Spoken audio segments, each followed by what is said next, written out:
What's going on with y'all again? Make sure my mic is on. Whoops.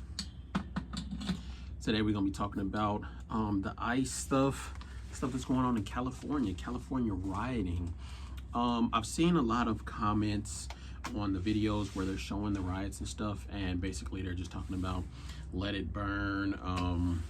People are saying this is due to policies. People are outraged for no reason. So let me just, give my 2 cents, and then I'm gonna give y'all some facts, and then I'm gonna be up out of here. So basically, what's happening right now in California? A lot of these border patrol vehicles are being, even regular police cars and everything, are being vandalized. Cops are being attacked. And then, of course, they're doing the anti-riot stuff. They're spraying them with tear gas and, coming out in their riot shield gear and stuff like that, anti-riot gear. It's looking like the LA riots again, but it's not on as, from what I hear, it's not a big scale as anything else. People are still destroying Teslas. But that's happening like nationwide. I seen they were protesting Tesla, I guess building being built, I think a dealership being built not too far from me. And I thought it was funny. They was like, honk if you hate Elon. I was like, I'm like, y'all are funny. Because people driving Teslas were honking like, I'm like, do y'all not see the irony in this? But anyways, so yeah, they're now that I guess Elon and Trump have split, now they don't hate Elon no more. I don't know what's going on with that. I think they're still friends behind the scenes. I just think, they're having a little arguments. Friends argue. I mean, it happens all the time. But so is it justified for them to be rioting and doing all this stuff? No, it's not going to stop what's happening. They are the bottom line is this is what people voted for. Like, they wanted a lot of these illegals to be out. Why do we care about illegals, right? A lot of them just go to work, do the jobs that nobody else wants to do. And I get that. But a lot of them are stealing benefits from law-abiding citizens. For instance, let's say I'm pregnant and, we only have a certain budget in my state where they can only limit out or give out a certain amount of benefits per, whatever.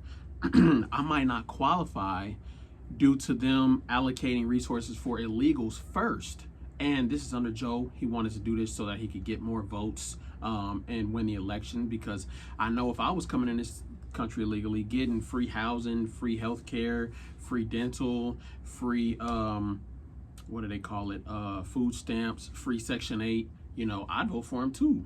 So they were allocating for the illegals to get the benefits first, like prioritizing them above natural born American citizens, right? And I don't think that's fair, because all of the single mothers that actually need the food stamps or the WIC and stuff like that aren't getting it, that aren't qualifying for it because of the limits of our budget, which that could be said, whose fault is that, right? But that's a whole different story. But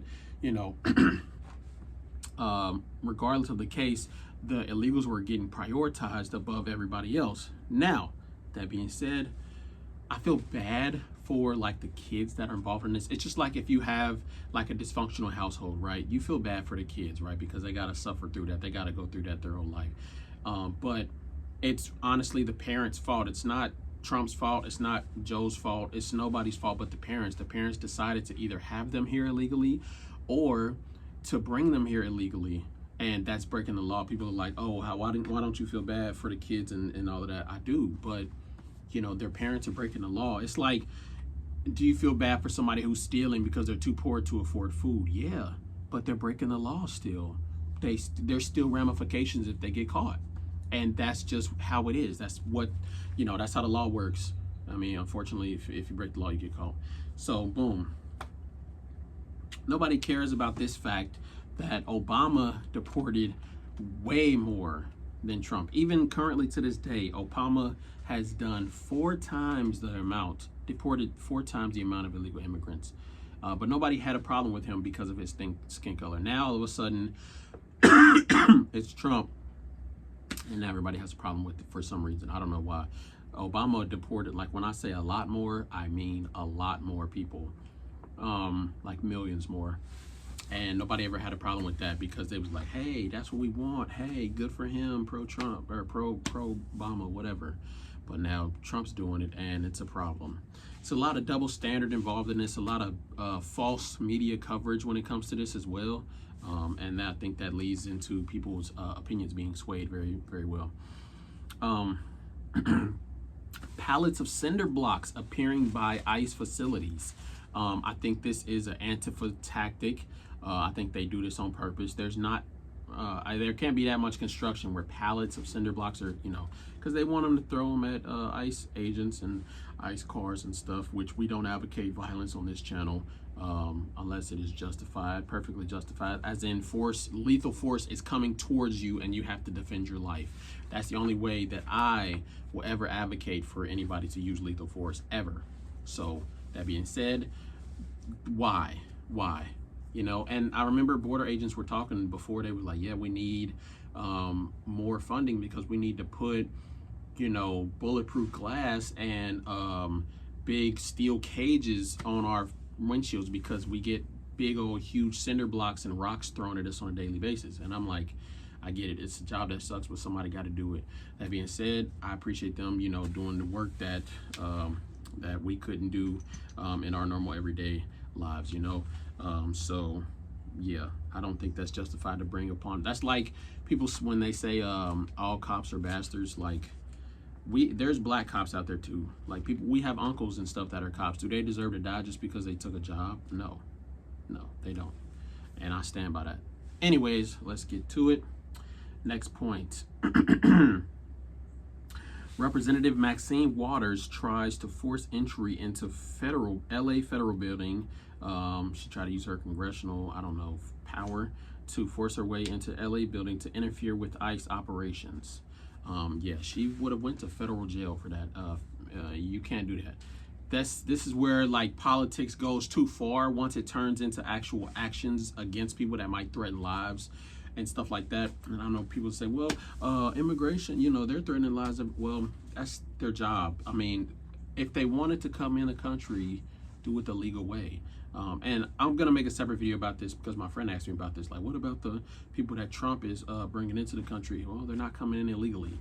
These people are coming in illegal. They're breaking the law. If they're getting asylum coming into the country, then they're obviously coming in the legal way through the ports of entry. They're not sneaking over no wall or going through no back doors. So pretty simple answer for that. But I'll make a long-term video if you guys want about that. But yeah, Maxine Waters is tripping. Isn't she the same one who didn't want to deploy the National Guard during January 6th? Isn't that Maxine Waters? So why is she trying to interfere with ICE stuff? I don't know.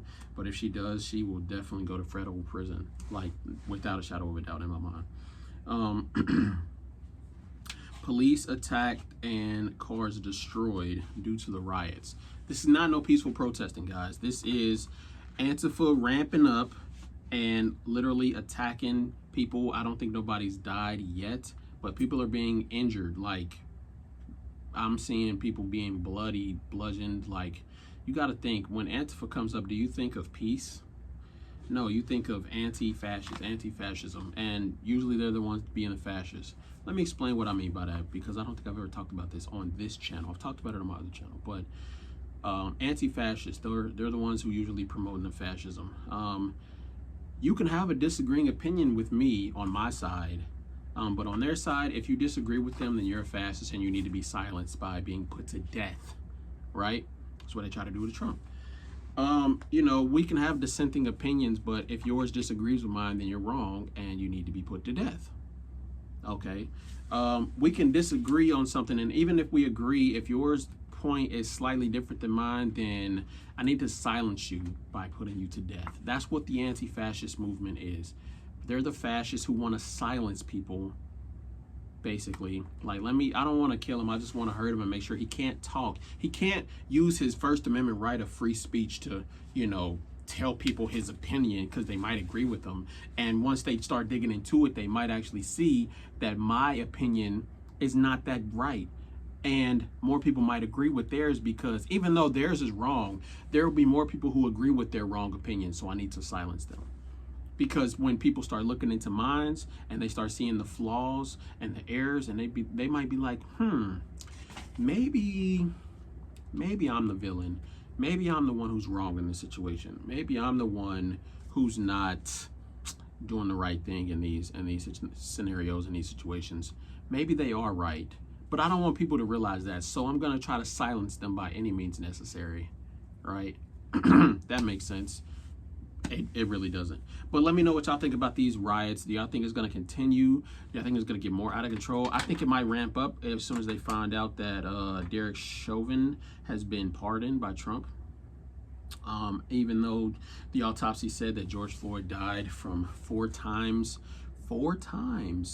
the lethal dose of fentanyl in his system. 4 times. I'm talking about fentanyl is not for humans, man. It's meant for fucking elephants and shit. Like, he had the elephant's amount of dose of fentanyl in his system, but they think he died from a dude kneeing on his neck or on his back or on his shoulder. I don't know if you guys know how the lungs work. I mean, but to cut off circulation, you have to pinch it right here. You can have somebody standing on your back, you're still going to be able to rise. As long as you can move your shoulders a little bit, you can still rise and fall. Anyways, that's a whole different topic for no whole nother story. But I'm going to think in the comments, like, comment, subscribe, all that stuff. Stay tuned for more. We got more coming. All right, peace.